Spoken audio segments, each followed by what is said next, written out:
সকালে মেঘলা আকাশ, তারপরই আবার রোদ। আজ ঢাকার আবহাওয়া ঠিক কেমন থাকবে? আবহাওয়া অফিস এক পূর্বাভাসে জানিয়েছে, ঢাকা সহ দেশের বিভিন্ন এলাকায় বৃষ্টি বা বজ্রসহ বৃষ্টির সম্ভাবনা রয়েছে। একই সঙ্গে দেশের কোথাও কোথাও মাঝারি ধরনের ভারী থেকে ভারী বর্ষণও হতে পারে। তবে আকাশ আংশিক মেঘলা থেকে অস্থায়ীভাবে মেঘলা থাকতে পারে এবং দিনের বিভিন্ন সময়ে বৃষ্টি বা বজ্রসহ বৃষ্টির সম্ভাবনা রয়েছে। এ সময় দক্ষিণ ও দক্ষিণ পূর্ব দিক থেকে ঘন্টায় 10 থেকে 15 কিলোমিটার বেগে বাতাস প্রবাহিত হতে পারে।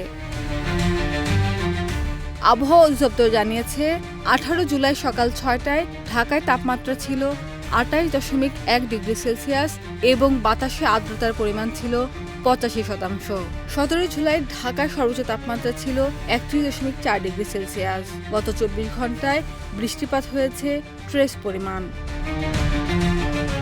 এদিকে অধিদপ্তরের সারা দেশের আরেক পূর্বাভাসে বলা হয়েছে, রংপুর, ময়মনসিংহ ও সিলেট বিভাগের অধিকাংশ এলাকায় এবং রাজশাহী, ঢাকা, খুলনা, বরিশাল ও চট্টগ্রাম বিভাগের অনেক জায়গায় অস্থায়ীভাবে দমকা হাওয়া সহ হালকা থেকে মাঝারি ধরনের বৃষ্টি বা বজ্রসহ বৃষ্টি হতে পারে।